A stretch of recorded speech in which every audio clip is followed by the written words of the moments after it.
in to volunteer about a year ago, and then were hired in July. So anyway, so we've just been going ever since. So we do want to welcome you to the community coffee. This is our legislative eggs and issues, and we have lots of dignitaries here today. So thank you all for coming. I do want to start out though really quick with community updates. If there's any community members who want to, like, just if there's anything going on that you want to point out. Lindy, you got anything? Yeah, Northwest Domestic Crisis Services is doing their Steps for Pets for sexual assault awareness, and the Little Redheads are having their party to raise money for scholarships May 5th. It's $100 for a table and $15 for a ticket. So if anybody wants one, let me know. And the Woods County Coalition meeting is the last Tuesday of this month. Very good. I would just update everybody on our well field, the projects we have going on out there with the water storage tank is underway, being erected as we speak. So hopefully that is taken care of here before long. And then, of course, everybody, we're looking forward to opening up the pool Memorial weekend, hopefully as close as possible to that. So Very exciting. Saints.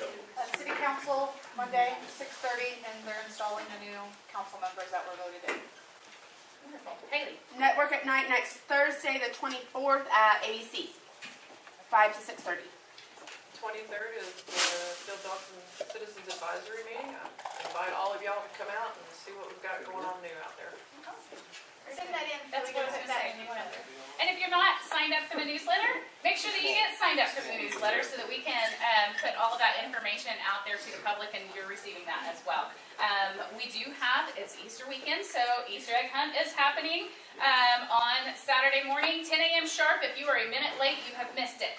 So if you have kiddos or grandkids, make sure that you bring them downtown to the square. Also, during that time, there is a shopping card that we have going out, a punch card, so you can stop at 5 different places, get your card punched, and then be entered in to win some chamber bucks. Then egg drop. The egg drop is happening after. 10:30. Yeah. Yes, after the egg run. I mean, we call it a hunt. It's really more of a run. It's just a free for all. But the egg drop will happen, and if you have not been there for the egg drop, you need to go check out the egg drop because that is so much fun. Tons of prizes, tons of eggs Yes. thrown out, $300 in chamber bucks up for grabs. Yes, it's going to be a fun time. And then I will give shout out, community update on our business. Brass Menagerie is also having an egg hunt at 2 o'clock in the afternoon. Petting farm admission is required for that, but come on out and have our egg hunt as well. Okay. And then Banquet is raising funds for the Woods County Senior Citizen Center. They're in the middle of building a new building to house that coming up, so this will help support there. And as you know, Senior Citizen Centers always need help. So Banquet will donate anything at any of the local banks, and the majority of those banks will match a portion of those funds. So right now, with the help of the banks, we're averaging about $8,000 to go to those organizations each time we have a community division. So get out there and create your habit of helping. There's your plug. Any other community updates? Perfect. Let's move forward. Okay, moving on. So we got lots of people here, very excited to have. This is probably the biggest crowd, or the biggest number of guests to Yes. come speak to us for a crowd. So it's very exciting to have that. So you want to start us off? Let's start with Nathan. Yeah. Let me introduce you. Are we going to introduce you? Yeah. Nathan, I always say your last name incorrectly. Deathloff. Deathloff? Perfect. Okay. All right. Is with Lucas. Langford. Lucas. Langford. We're getting it down. Where are we at? Promise. I don't know. This is new to us. I'm so sorry. He's the only We're guy on trying. here. We'll just have to cover all of it. Okay. I don't know. Like government politics. See, that's why I was just going to have you introduce yourself so that if I made a mistake, then I didn't have the opportunity to make the mistake. That, Okay, so you know he's who you going to are. give us an Come on up. update. You know who you are. You can introduce yourself. Okay, we just come all like Oh, are we? No, Okay. we just wing it. We just do this. I was hoping I would get peaceful fanfare like a chamber banquet, you know? Yeah. They just sing We me are out. not going to see you in. So my name's Nathan Dettloff. I'm a field rep for Congressman Lucas. I cover northwestern Oklahoma. So today I just want to tell you about a couple of our bills that we have that Congressman Lucas is the primary author on that we're working on. I want to talk a little bit about tariffs and a little bit about DOGE. Those seem like the two topics that people always want to know about. So as far as bills we're running right now, we have a bill to protect Taiwan. So if China blockades Taiwan or invades Taiwan, China will be removed from some international committees like the World Trade Organization, World Health Organization, some of those groups, so creating further disincentives for China not to invade. That's important to us because semiconductor manufacturing, a sovereign nation, all of those things. So we want to make sure that that's introduced. Another thing, we have a bill to keep the Mike Maroney Center open during a government shutdown. The Mike Maroney Center is the Aeronautics Air Traffic Controller Training Center there in Oklahoma City. People from all over the country go to the Mike Maroney Center for 13 weeks to learn how to be air traffic controllers. That's the only one in the nation, and it's important that we keep that in our district. We keep that open. So that would prevent that from being, or that would exempt that from government shutdowns. Our other bill is adding the Secretary of Agriculture to the CFIUS board. So essentially, there is a board that approves foreign land purchases from all sorts of nations, particularly around military bases, particularly around sensitive groups. Currently, the Secretary of Agriculture does not sit on that, so there's no ag. I know there's no ag voice on that committee. We think that needs to happen. That's an easy bill that we want to get through. In terms of tariffs, what we've kind of been saying, and I think that what everyone needs to know is we're waiting and seeing. Trump announced the tariffs. He announced 10%, then he announced retaliatory tariffs on everybody. They've been paused. I think the important thing to remember, and the thing that Congressman Lucas always says, is that Trump is a negotiator. He's a wheeler and dealer. We want to make sure that we're getting a fair trade deal on all of our agricultural products, all of our manufacturing things. And so those have been paused. It sounds like the trade war with China's kind of heating up. But at the end of the day, we realize that agricultural exports are very important. Liquefied natural gas, that's a huge thing for northwestern Oklahoma. 40% of our hard red winter wheat is exported. 80% of our cotton that we grow in Oklahoma is exported. So we want to make sure that those things are protected and to make sure that other countries aren't, marking up our goods or that happening the other way around. The other thing, DOGE. A lot of folks are nervous about DOGE cuts. Those have kind of cooled down, but at the end of the day, there is fraud, waste, and abuse in the federal government. I don't think that anyone's going to disagree with that. But the way we cut needs to be very segmented and specific. We need to use a scalpel, not always a chainsaw. It seems like this administration's approach has been, let's cut and then add back later. That being said, we're glad that things are being cut because there are things that definitely do need to be. But that's what I got. Any questions? Yeah, that was a weird note to end on. What's up? I don't want this to be a gotcha question or put you on the spot, but if you're able to answer, would you be able to speak on Medicaid? Yeah, absolutely. So Medicaid is a huge thing. Medicaid is, so there's Social Security, which is old age benefit pension, basically. Medicare, which is for older folks, I think it's 65 and above, healthcare, and then Medicaid, which is for impoverished folks. What we're hearing right now is with our budget, with the reconciliation process, with trying to cut, Medicaid definitely sounds like it could be trimmed. And I think that the way they're going to try to do that is to make sure that folks who aren't eligible and are receiving benefits are limited, and then to make sure that our reimbursements are doing proper. So I think that they're going to try to first get rid of fraud and abuse and people who might not always be on that. But yeah, we've absolutely been hearing that is potentially the chopping block.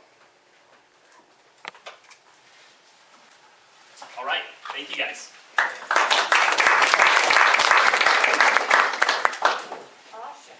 Okay, I want to introduce a couple more people that are here in the house with us that maybe don't get to speak, but I want to introduce you. So we've got Victor Flores here, who is with the Tribal Finance Consortium.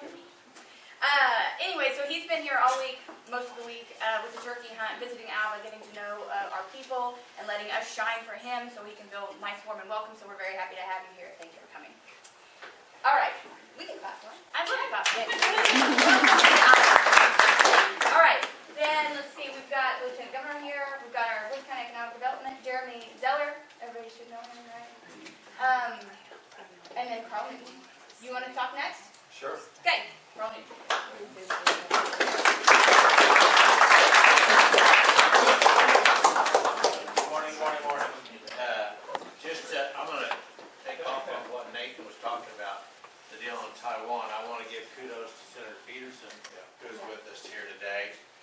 working on a bill, him and Representative Pay, on making a communication between the state of Oklahoma and the country of Taiwan. So I appreciate his bill on that, appreciate him doing on that.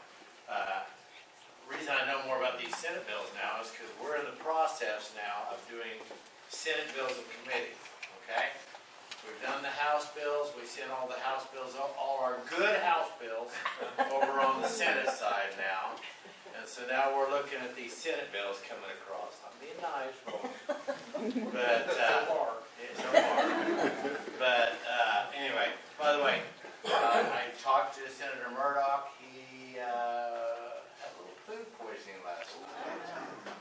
So he's not gonna be able to make it today. So I talked to him, he said, I don't know what happened last night, but I am not able to move today. So, anyway, you're stuck with just me, and you can always ask questions, Senator Peterson. You have a question for the senator. And that was not from the Liberty County. Huh? He wasn't there.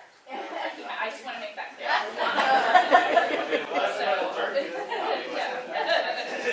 And by the way, all of you people that worked at the Senate Governor's Turkey Oven that are here today, thank you. That was a great event last night. It was great. I mean, well, I don't know, over 100 people there, wasn't there?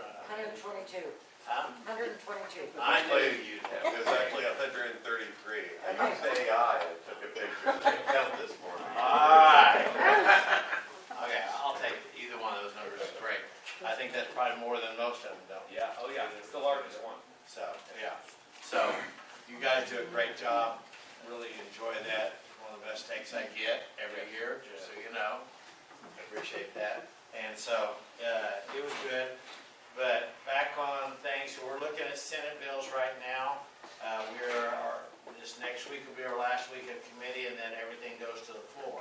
So you'll see the governor starts signing bills now pretty quick, okay?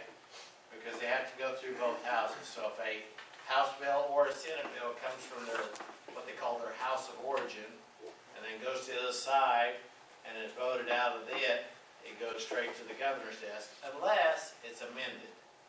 Now, for some reason, when it goes to the opposite house, we think we know what to do with Senate bills better than they do. And so we tend to amend them, and they do the same thing to our bills. And so amendments occur, and then they have to go back to their house of origin to either accept those amendments or to reject them.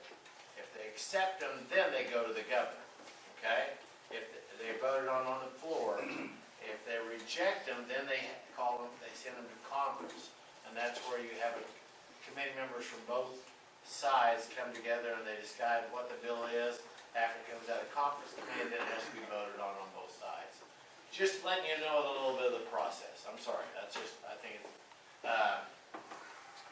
and then also, one of the things I got involved in this week, the House is investigating the Oklahoma Department of Mental Health and Substance Abuse, okay?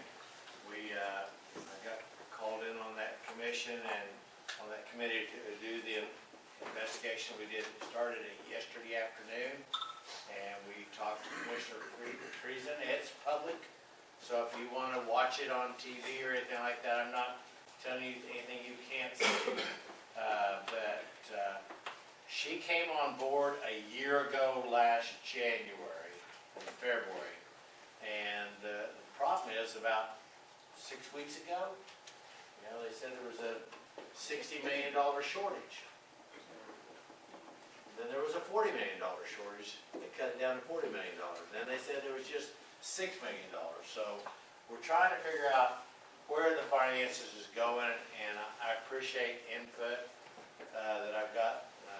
Morton Guffey gave me some input on some of that, because we do have a lot of dealings between prisons and that. In fact, we had some Tulsa police officers that talked yesterday. They said that over 60% of those people arrested have some mental health problems related to it.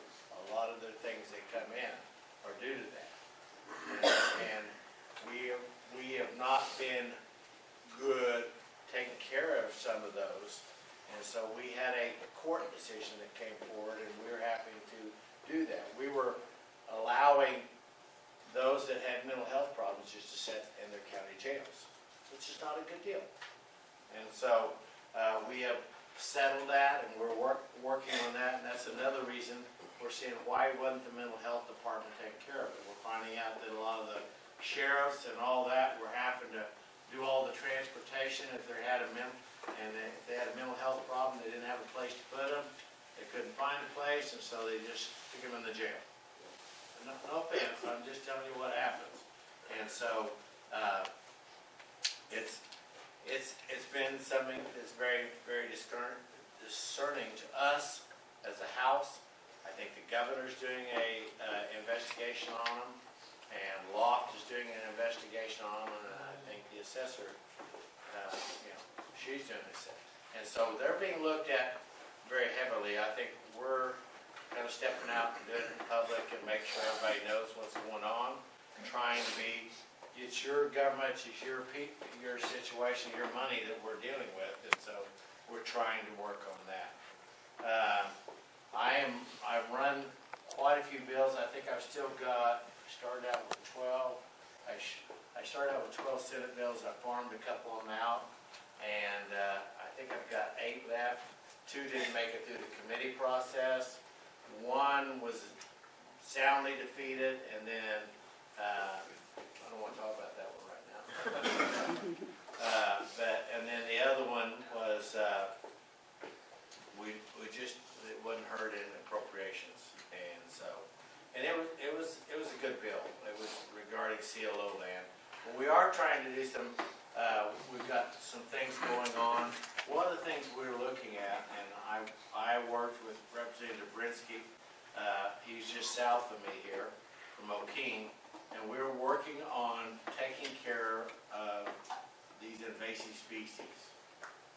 One of the problems with these wildfires is the situation we've had with these cedars and tamaracks and all these others, and so we're expanding what they call the Terry Peach work that we did along the North Canadian River. We're expanding that out a little bit, trying to fund that a little bit better.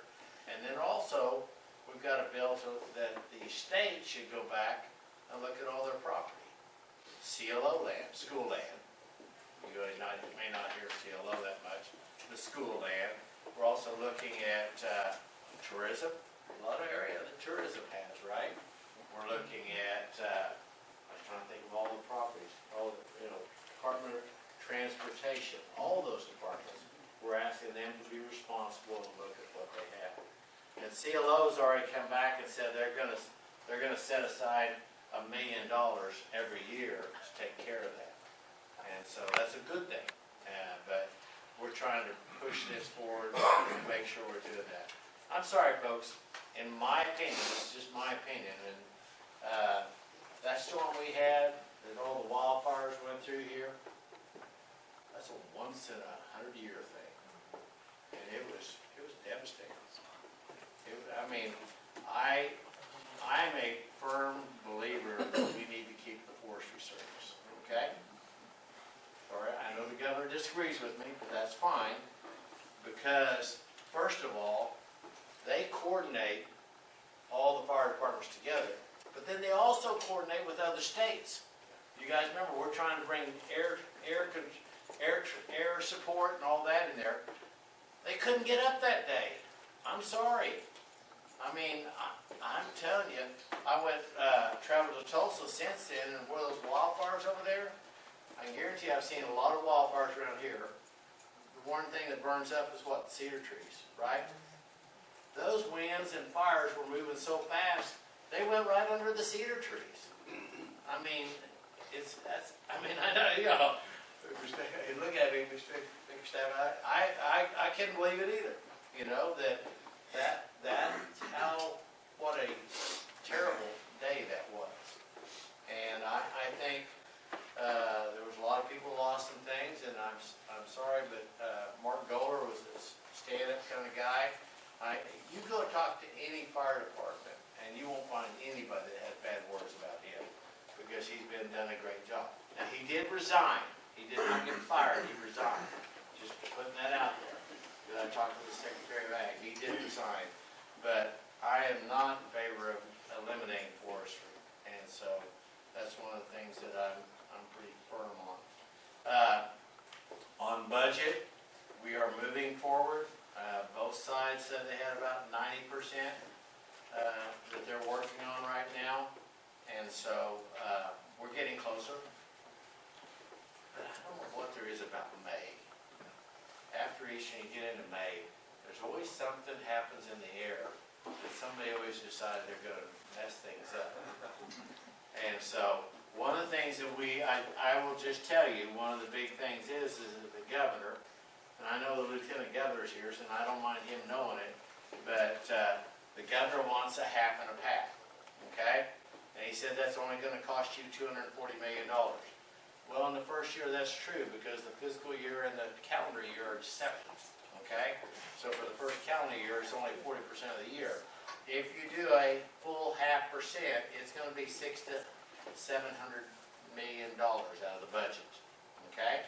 So the House has passed, has sent a bill over to the Senate has already passed it too, that we will take a 0.25%, well, you're only, is it 4 1/4 or 4 1/2 right now? 4 1/4? 4 1/4. We'll take a 0.25% cut in the income tax if the previous year we've been grown by 200 to 300 million. So if we're growing, okay, we can trim it down a little bit. But I don't want to just start cutting. And there was somebody said that there was, well, we'll take some of the ARPA money and use it, or we'll take the interest off the ARPA money and use it. It's not what that's not continuous money. You need to plan something that's going to be continuous there every year. And so I lived through the downturn that we had back in 2017. That's not fun if we can't meet our needs. It's funny, at the beginning of session, if I repeated this, I think it's funny. They did a pollster went out, and he did a survey. And this has been quoted a few times, so I want to explain this to you. They said, would you like to pay less income tax? That's right, and of course. 80% of them said yes. Did they say, would you like to pay less income tax and drive on rougher roads? No, or any of that. So you got to look at those surveys and stuff like that. But that's my concern, especially when I got a long way between here and the Capitol. I like to stay on fairly smooth roads. And you know, I would like to have better roads in this state than Kansas or Texas. And so we've had a lot of emphasis on bridges and that kind of stuff. And then now I think we're going to spend more time on, since we kind of got that caught up, and now we're going to do a lot more paving projects and working on that. So that's what we're doing there. But that kind of gives you an overview of where we're at now. We've got a special guest in the building today, the Lieutenant Governor. I'm telling you folks, do you mind if I introduce him? Go for it. Okay. You know better than we do. He's a stand-up kind of guy. I probably agree with him as much as any of the statewide higher political officials in the state. He's been every 77 counties, yes. But also, he's a man of integrity. He's a man that's trying to make things happen. He's trying to work with people. And I tell you what, you don't always find that up there. And so I am honored that we have the Lieutenant Governor with us here. So I'll turn it over to Lieutenant Governor Matt.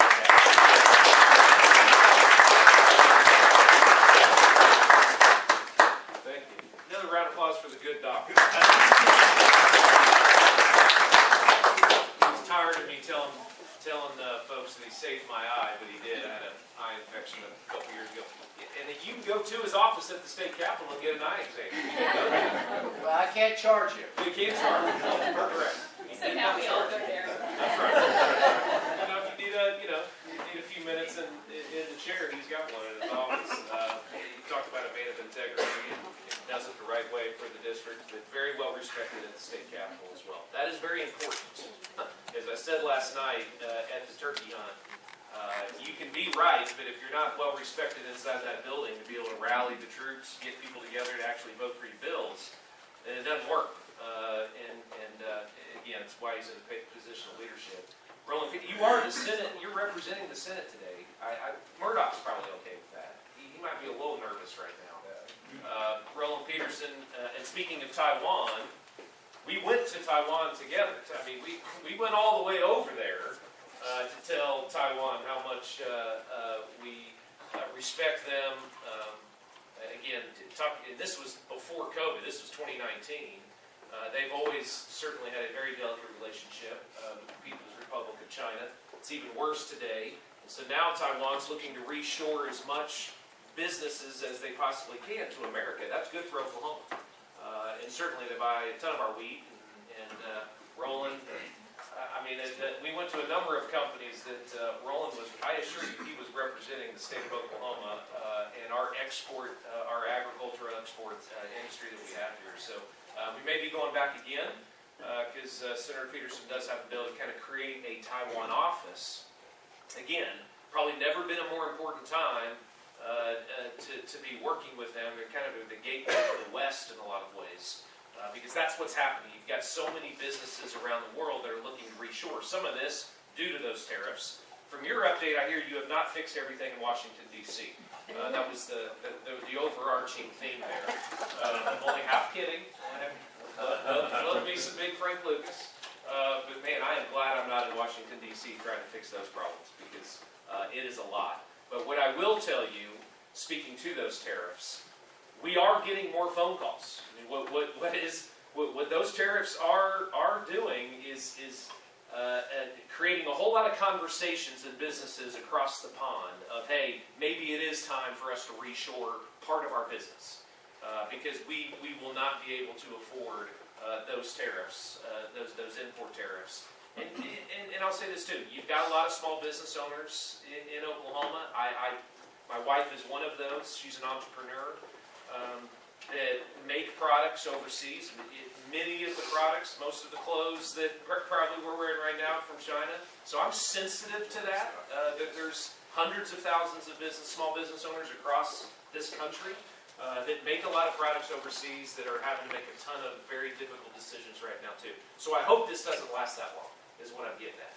Now China's been taking advantage of us for decades and decades. Something's got to change. But the reality as well is you've got millions of Americans, small business owners, that do rely upon sometimes making a few of their products overseas. That's not going to completely change.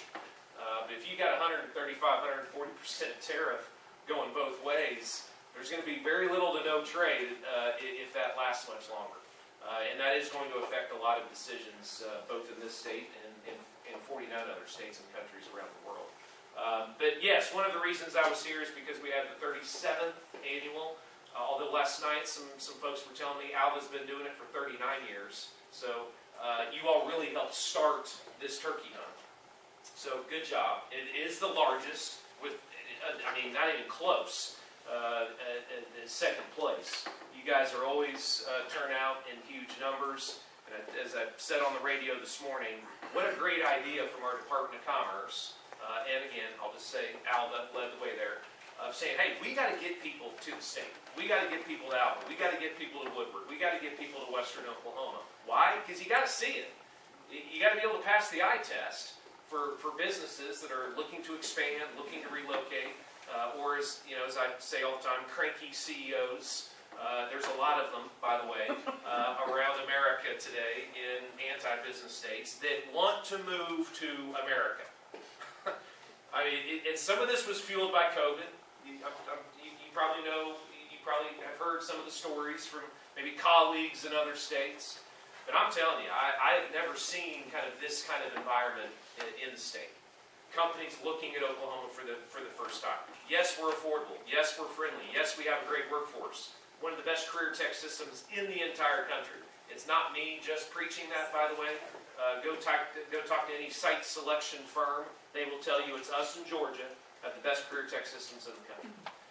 That's right. And one of the best regional universities systems in the country as well. I would be saying that, Mr. President, if you weren't here. That is critically important. The economic really hubs in this state outside of those urban areas are communities that have great regional universities. And you combine that with a great career tech system, we can train a workforce that keeps small business owners happy. And when you can connect those dots, you can grow. You can grow if you're investing in yourselves. And thankfully, again, Alva certainly is. So if it takes a turkey hunt to get, all right, hey, I've never been to Alva, but I've always wanted to get a turkey. I'll show up here for 48 hours and then we can sell. Can we not, Mayor?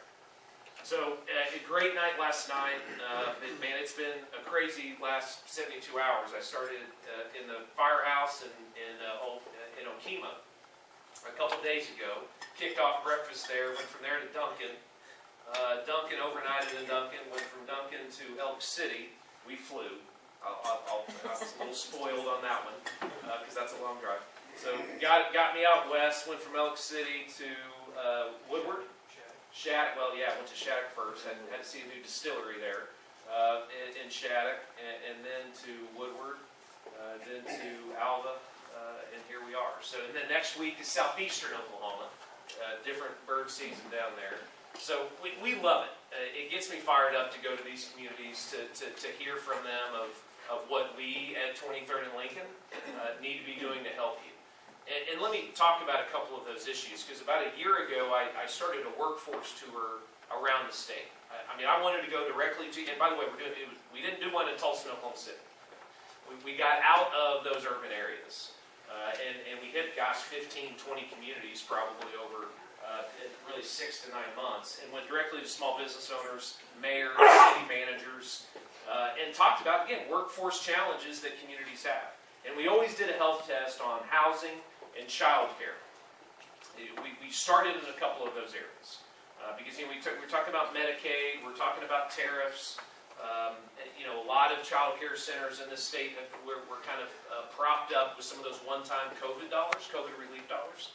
Well, that money's gone. That money's long gone, is it not, Representative? Yes. And those child care centers that were using those one-time dollars, when they ran out of that money, we had a lot of child care centers started shutting down around the state of Oklahoma. And I see some heads nodding in the room. Child care is directly tied to workforce.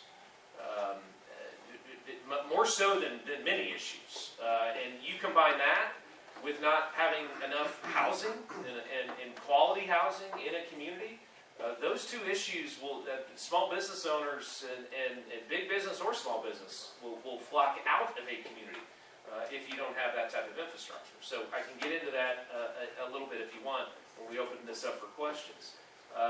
Access to quality health care in rural Oklahoma. That's been an issue since day one. We talked a whole lot about that. You have many hospitals around the state that operate month to month. Tulsa and Oklahoma City don't get that. I mean, they're spoiled rotten with their healthcare systems, and do not realize that in many rural communities, they are operating almost on a month-to-month basis. That was eye-opening to me, going into many communities.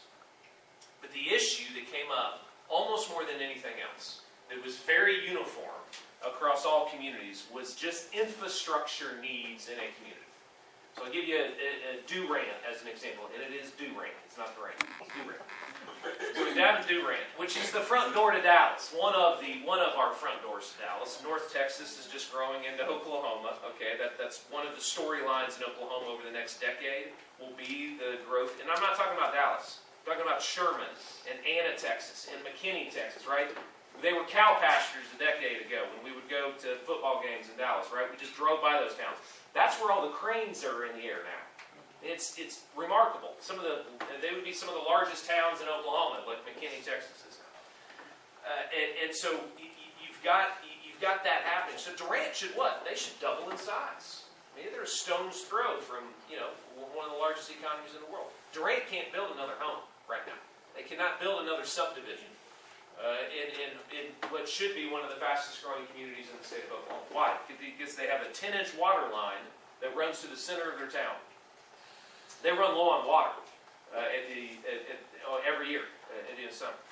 Durant shouldn't have a 10-inch water line that runs to the center of their town. They shouldn't have 100-old infrastructure is what I'm getting at. But they do because they just kind of kick the can down the road, and you wake up decades and decades later, and you have that across the state. Was in McAllister a week after, I was in Durant, and McAllister just lost a really big economic development deal because their sewage system wasn't good enough. So these are not sexy issues that show up in the newspapers, unfortunately. But when I talk to a city manager or a mayor, that's what they're talking to me about. They want Jesus chicken as well. They want a Chick-fil-A because why? And I'm not here to make an announcement that we got Jesus chicken coming to Alva, but you want that because you got to do what? Create sales tax, right? Because we live or die on sales tax as a community. So, and it was just uniform. Every community that I went to. How are we on sales tax? City managers and mayors are obsessed with it so they can pay for police and fire departments and other city services. But we've got to turn a corner, ladies and gentlemen, when it comes to infrastructure. Because Oklahoma does want to grow. People do want to move here. They want to be able to buy a house, though. They want to be able to hire a qualified workforce. And those things are very difficult if we don't have great infrastructure. Again, the representative talked about, roads and bridges. Here's the reminder. We can do these things at 23rd and Lincoln when we have to. We're top 10 in bridges now. Why? Because a decade ago, bridges were literally crumbling on people as they were driving down the street. I mean, we had some deaths. I don't know when that was. I don't know if you two were even there. This was a good decade ago or so. Unfortunately, sometimes it takes a crisis before we invest heavily. Well, we have deficient bridges still, don't get me wrong, but we're now top 10 in the country. We can be top 10 on infrastructure. It just takes the commitment from the legislature, partnering with, many times, the sovereign nation, along with the city. Because hear me on this.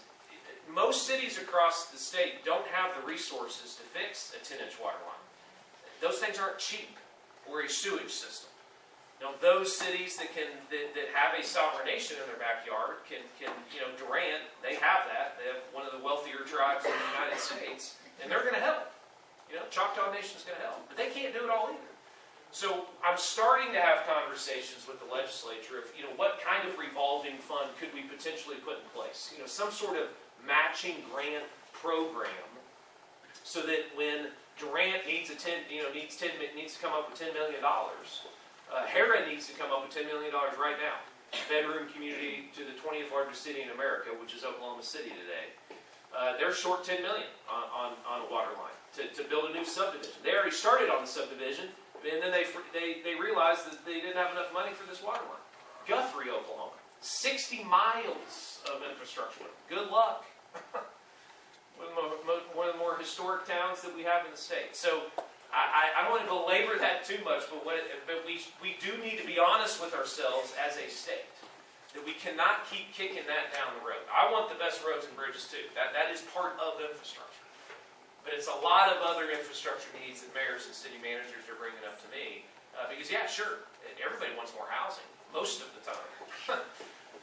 And certain type of housing, right?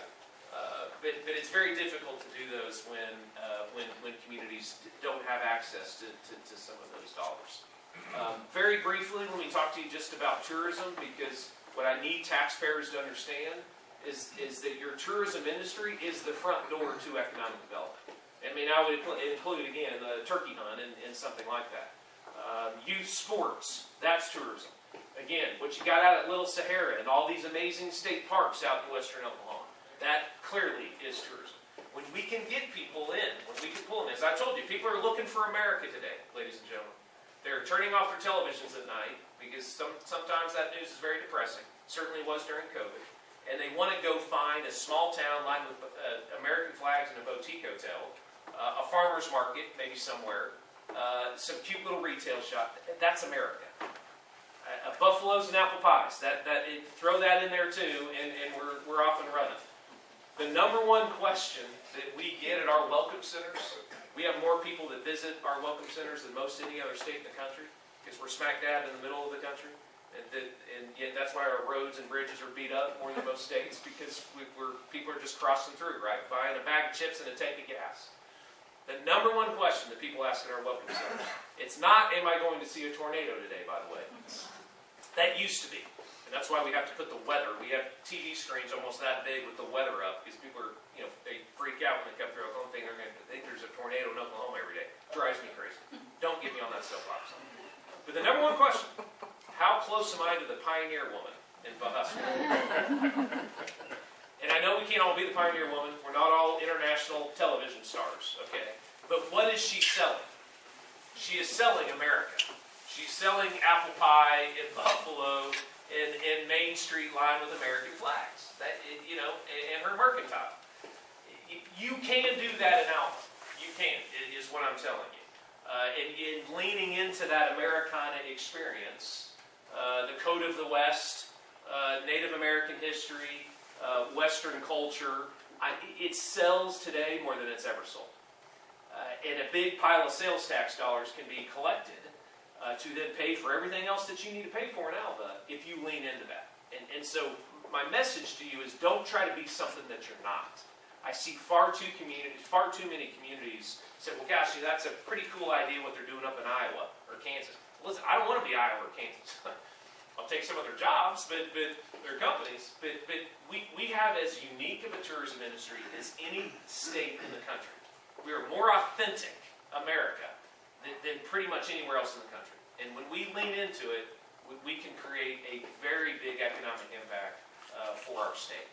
And it's been very exciting to see that over the last 5 or 6 years. That's been a big focus of my time as your lieutenant governor. Everything from Route 66 to, again, the Cowboys and Native American history that we have. If we promote it, people show up. And then they leave, and then they want to come back. And I'll end on that, because that is what has happened. I had a couple come up to me after I gave a speech somewhere, and they said, well, you were talking about us in your speech. And I said, well, what do you mean? He goes, well, we lived in Denver, Colorado during COVID, and it was very, very, very shut down. Colorado may still be shut down. And they said, we love state parks, and we wanted to get out. And every state, we just Googled one day which state park system was open. I was somewhat in charge of our state parks. I did not shut your state parks in Oklahoma down during COVID. I was not going to tell a mama bear who had 4 kids at home that she could not go walk in the woods. Okay? Maybe you wanted to do that. I did not want to do that. I was not going to tell my own wife who had 4 kids at home that she could not go walk in the woods. So they said, listen, you guys were the only thing open. So we showed up. We hit 7 state parks. They hit about 4 parks out in western Oklahoma. And they looked at me with a smile on their face and said, guess who now lives in Oklahoma? They said they spent 2 weeks in the state of Oklahoma. They loved it so much, they left Denver, and they'll never go back. So if it's one family at a time that goes out to Gloss, goes out to Little Sahara, which, by the way, makes money. It's one of the few state parks in our system that makes money. If that's what it takes for families to realize, again, that the American dream still absolutely does lives in the country of America today. If Oklahoma is where that next great American dream can happen, then I'm fine with it. I'm fine with it. And I want you to know that we will continue to invest in it because it is the front door to economic development. So with that, I am happy to answer any questions, open it up for Senator or the representative. Yes, we can just rapid fire here. Yeah. Speaking of tourism, how can you help us with Alabaster Caverns?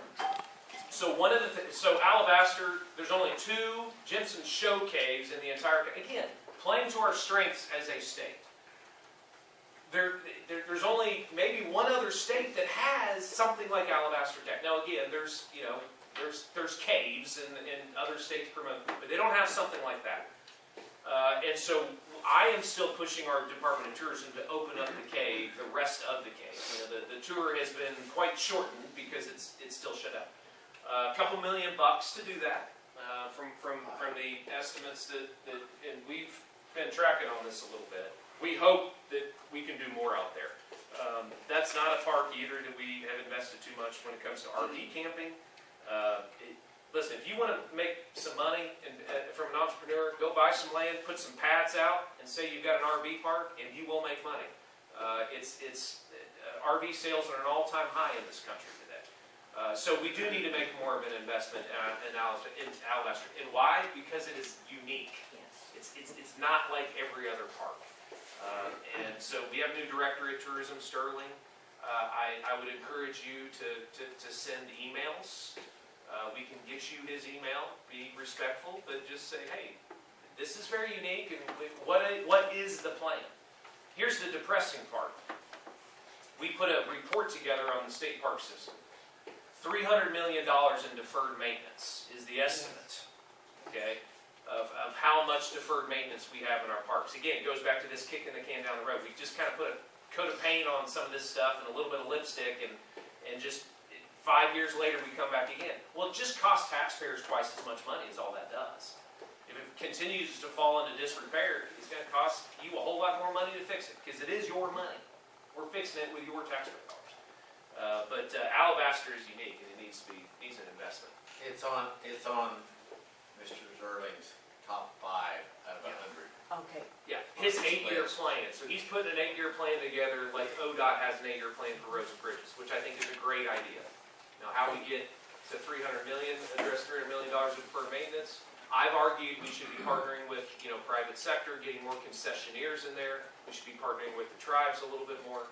We don't have the resources to operate 39 state parks and recreational areas, and I'm very blunt about this. Arkansas does. You know why? Because they have 1/8% of a penny of the sales tax goes to their state parks in Arkansas. Okay, it passed with 50.2% of the vote in like 1992. Okay, so it was controversial, but they got it done. You know how $50 million? They'll get $50 million for their park system this year, just based upon that 1/8 of a penny sales tax. So it's got. I don't think we could get that done here, but Colorado, a portion of their lottery in Colorado goes to fund their state parks. Well, we have a lottery, and all they ask us for is more money for prizes. I feel like some of that money should go to our park system. So it is something I can get pretty fired up about, because we don't fund the things that again are there for taxpayers, and I think we should. What do you think the top 3 money makers for the state are? Number 1's what? Aerospace. Huh? Aerospace. That's not number 1. That's not what- That's That's not, they're promoting tourism. Aerospace number 2. Tourism number 3. Yeah. Yeah. And aerospace that's usually another very big part of my speech. We're very excited about aerospace and space innovation, and the opportunities here in Oklahoma. 210,000 Oklahomans are employed in Oklahoma in aerospace. Now that includes defense industry contract work as well. So Boeing, Pratt & Whitney's of the world, big global aerospace companies that want contracts on our military bases. But I think it could be the number 1 industry in our state within the next decade. Yeah. Other questions? We didn't do that great a job. No, we didn't. How much deferred maintenance, total deferred maintenance, is there in the state of Oklahoma? Oh, boy. And how can we cut income tax and have deferred maintenance? And that's really the point. Again, the one-time dollars that we got to some of our regional universities and the OU and OSUs of the world as well. I don't know, what was that number, Mr. President? I mean, it was hundreds of millions of dollars in deferred maintenance, and that's just at our university system. Again, I told you about the 300 on parks. It's billions of dollars. I think it's conservative to say that it would be billions of dollars. And again, that's why we do need those that are involved in communities to be talking to your state reps and state senators about what are your priorities. Again, I would argue we have a child care desert problem inside the state of Oklahoma. And issues that are directly tied to workforce that are going to keep those small business owners happy needs to be the priority. Now, yes, a competitive income tax does help us pull in more companies. There's no doubt about it. But we've got to know, we have to make sure that we have the dollars to operate. We cannot go back to what we had happened in 2017, where we were cutting government services because we didn't have enough money to operate state government. That's why diversifying our economy is so important, why aerospace it is absolutely going to help us do that. Yeah. What does it take for the state of Oklahoma to be more aggressive in new market tax credit advancement? Next year's $10 billion new market tax credits, and we collect less of those than any other state in the United States. So I mean, I'm not sure if that would be from a legislative perspective. The Department of Commerce needs to be leading the way on that a little bit more. more. I mean, we've talked about this a little bit. There should be much more done there. We have some very competitive incentives, statutory incentives, but that's an area that we're not taking advantage of enough. I mean, that is great. It's probably the Department of Commerce that needs to lead the way a little bit more on that. They run that bill. Yeah.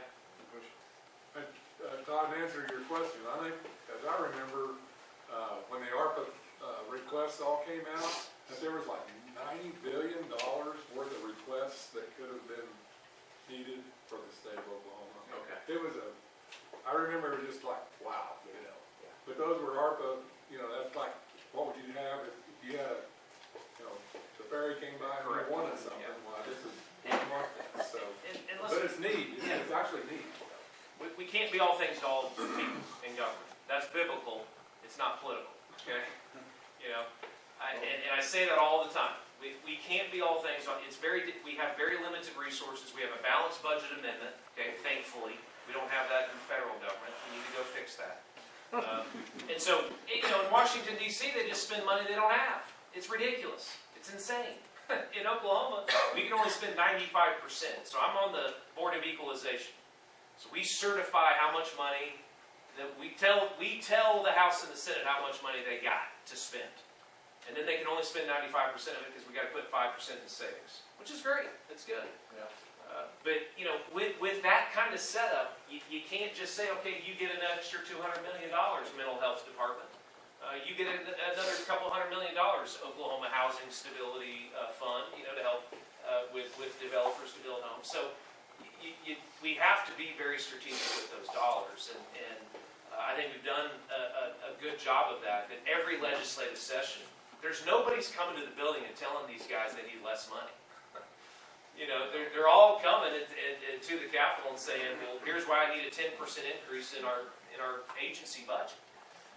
And they've got to look them in the face and say, you're not getting that. Or, you know what, you are going to get that. We're going to give more money to career tech because we're training more kids. They're hired before they even graduate with that certificate most times. I think that's a good investment.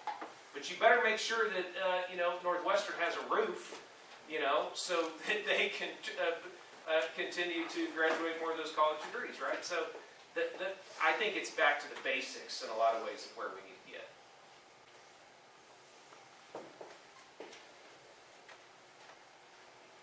I mean, we are 8:59. That's pretty darn good. That's pretty good. I'm So- assuming you cut us off at 9 o'clock. I mean, is that? No, they don't fit. They don't fit. So, in wrapping it up, it is an honor and a privilege to get to represent Northwest Oklahoma. And I sincerely thank you for that. Please reach out. I've got cards to give you if you need to call me. If I don't get back with you, call me again or text me again. I'm as busy as I've ever been. I got put on this investigation committee. I'm on a ARPA, some of the funds that are left over that we have to get spent by June of next year, or they go away, and that's for Health and Human Services. And so that's tying up some time too. And we're in session. It's crazy up there sometimes. And so I greatly appreciate the chance, but please do not hesitate to reach out because we care. We want to take care of it. Okay? My chief of staff's over here with our cards too, if you want to talk more on specific issues, but I echo what the good doctor said. It's a real honor to represent the state, but to represent God's country out here in red carpet country, that's your tourism country. We love Alva. We love Western Oklahoma. We'll always have your back. So thank you for giving me some time this morning.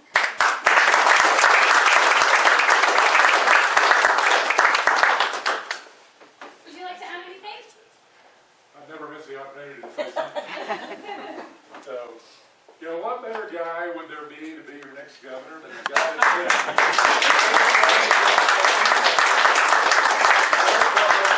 things are needed all across the state of Oklahoma. And a better guy, this guy. Just a little bit more on what we're doing in the Senate. And I know Senator Murdoch's had a tough week. He started out Monday, he said he worked too many cows over the weekend and he was tired. And he has not been up to par all week long. I don't know if he did something specifically last night or whatever, but he's not been really with it as much as what he usually is, in my opinion. But anyway, We've been busy this week. We haven't done very many bills on the floor because we've done exec noms, and we've had like 56 exec noms that have been brought to the floor to use. What's an exec nom? Huh? Explain what an exec nom is. Well, exec noms are the executive nominations are the ones that the governor has chosen to be on boards of the different agencies that we have set up, and we got a lot of them. And so there's a certain amount of them that roll off because they're tenured. They got there every 5 years, 7 years, 9 years, and so they just constantly roll off. And by the way, if you need Northwest Oklahoma needs to apply for some of those nominations because there's too many of them, in my opinion, that are going to Oklahoma City, Tulsa, and we need to be represented on some of those boards. Larry DeWitt was appointed to the real estate board, I think. And then that's the only one that I know of that I had specifically that was to an exec to a particular agency. And then Andrew Eubanks was appointed to be a regent for NOC. So, and I think probably the Northwestern will roll around also. Hopefully you'll re-up if you're already on there. So, but you still have to be confirmed by the Senate every 3, 5, 6 years, 9 years, whatever it is.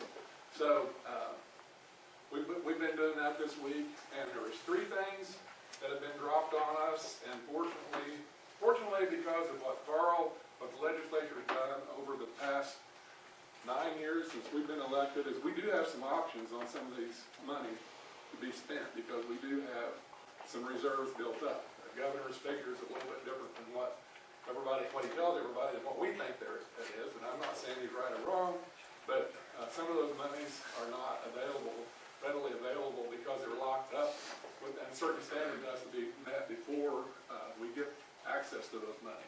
But we did get some access to some rainy day money this year because of the way our budget has ended up. The governor just set out, he wants a half and a half, as Carl mentioned, and we're trying to talk him down off the edge maybe to make a flat and a path. And the fact that the Senate has really taken off any additional requests and what is out there right now, all the bills that are coming through are still on hold as to how much money that we're going to be able to appropriate to those different agencies. So that's going to be a tough deal to work out over here in the next 4 weeks or so, is how that budget will all shake out. But anyway, the Senate has their version of it, the House has their version of it, and the governor has his version of it. So somehow they'll all have to come together. One thing about the Senate this year, because of 15 new members in the Senate, we don't think that we will have the power to override the governor's vetoes if he decides to veto some of these spends. So that's something that consider. And Senator, if there's a tie in the Senate, who breaks the tie? This guy right here. So if there's a tie, I win. The 3 things that have been dropped on us is the prison. The prison in McAllister, their GO has decided that they don't want that anymore. They knew that about a year ago. The executive branch didn't know that they didn't want to re-up their contract with GO. And so that's been dropped on us, and Steve Hart come into the Senate the other day, I don't know if he's been over in the House yet or not, and, basically said, you either buy this or we're going to turn all the people loose out there. And they're the worst of the worst. It doesn't work quite that way. You've got to figure out a way to get those prisoners into some other medium security prisons because they are the worst of the worst. Didn't we just close one of those west of here a little bit? There's been, yeah. It's funny how that works. Security level is a little different. Security level is. That was mentioned, be honest with you, okay? And then the other thing is a vet lab, which, in my opinion, we've got to have that vet lab. Yes. That hospital? The hospital, vet hospital. And then the other one is a heart hospital in Children's Heart Hospital. Those are all about $300 million ask. And like I said, fortunately, we have some options to do that. You can bond, or we got a legacy fund that we can actually loan the money ourselves. That's a decision that all needs to be made. So, but one more thing I got to close with this, and I'll flip. I really always wanted Alva as part of my district.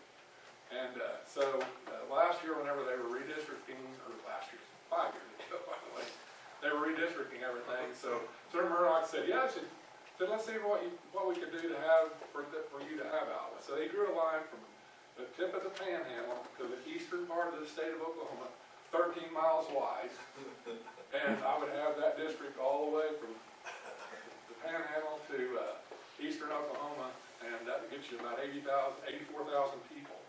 So, and I think he even had to dip down in maybe close to Tulsa to even pick up that many. People are leaving northwest Oklahoma for not good reasons. But, we need to keep them here. Anyway, we compromised, and I took my same district that I had. I actually only live 20 miles from the from Alva, at Burlington. So, what's unique about my district now, though, we did expand a little bit further east. My wife grew up 2 miles west of the east side of my district, and I grew up 2 miles east of the west side of my district. That works out really well. Her home to my home. So, anyway, thank you.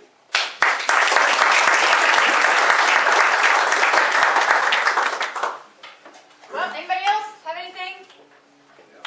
Jeremy, do we have any more turkey hunt guests that came to visit Alva that I missed? Because I got Victor, but I didn't. I don't have the names there. We got Jeff SS. Oh, Here yes. with BNSF. I didn't get a chance to talk to you about it. I'm not seeing it. If you are, raise your hand. Yeah, we don't want to miss anybody. So we do welcome you to Alva. Thank you for coming and hopefully enjoying your time here. And everybody else, thank you for rocking and rolling in Alva. We really appreciate you. Get a hold of our chamber newsletter so you can see what's going on in Alva and see you at the Easter egg hunt on Saturday. Thanks for coming.